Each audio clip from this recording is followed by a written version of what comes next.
Ray, coming to you, continuing our video series, my vlog series on interview skills based on my book, Interview Skills, How to Get Hired Now, which you can pick up from Amazon.com or Barnes and Noble.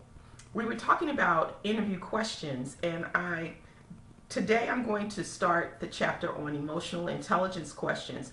And the reason why I included that in my book was because a lot of those questions that you're going to be asked are based on your level of understanding of emotional intelligence.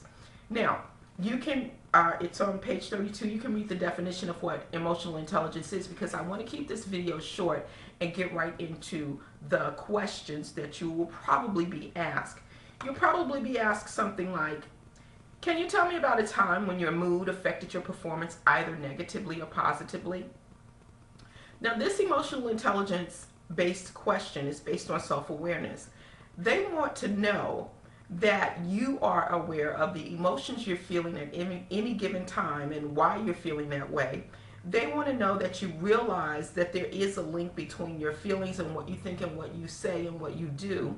And they're also wanting to see if you recognize how your feelings affect your performance.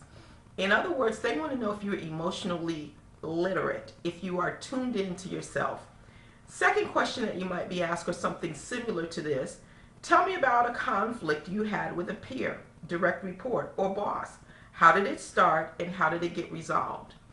Here, they're wanting to know, how do you handle people in tense situations? Do you use diplomacy and tact? Diplomacy and tact is a skill, which, by the way, is a nice seminar that you should take, because if you're having a difficult time here, then you're going to blow this interview, because they want to know, how do you deal with other people? Are you effective in dealing with other people? They want to know how you deal with conflict. Do you bring things out into the open? Do you help to de-escalate? And that kind of thing. Next question you might be asked.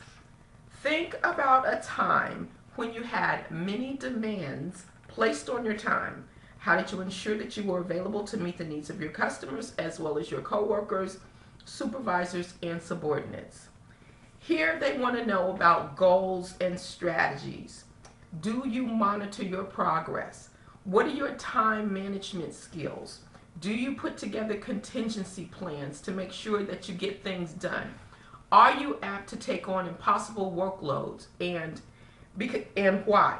Because see, when they ask this kind of question, they're going to get the opportunity to see exactly how you handle your time.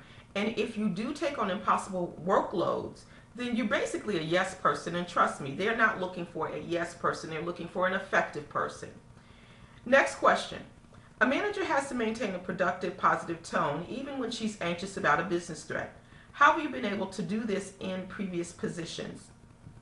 They're looking for your ability to stay composed under pressure. Are you calm? Do you remain confident? Are you dependable when crises occur? They know that high performers understand that you have to work through issues like this. The job still has to be done. And that's pretty much what they're looking for. Last question. Tell me about a time when you did or said something that had a negative impact on a customer, peer, or direct report. How did you know the impact was negative? They're wanting to know, are you aware of other people's body language and their behavior? In other words, when something happened, that the customer crossed their arms or like this, because that says, hey, something was going on, there was something negative going on, and you keyed into it. They want to know if you adjusted your behavior when you noticed that. And they want to know if you were able to read the situation correctly rather than just saying, so what's wrong with you? Now, I kept that chapter pretty short because I'm writing another book on, it's called Interview Skills, Interview Questions rather, and it talks about emotional intelligence questions. The book was due out a year ago. I've not finished it yet, but it is on my list of things to do, because I know that that is an important topic that people want to know about. So tomorrow's vlog we're going to talk about the kinds of questions that you can ask, because a lot of people go on interviews and they don't have any questions for the interviewer. You need to have a good list of questions, and we'll talk about that tomorrow. There is a link down there that you can click, makemoneywithdrangela.com. I'd love to have you on my team and help you make some money while you are working on getting your job, or even if a job is not really what you want, if freedom is really what you want.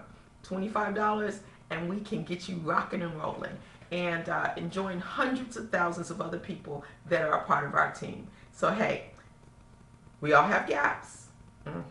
And we all need to close them. This is Dr. A. I'll talk to you tomorrow. You have a great day. Bye now.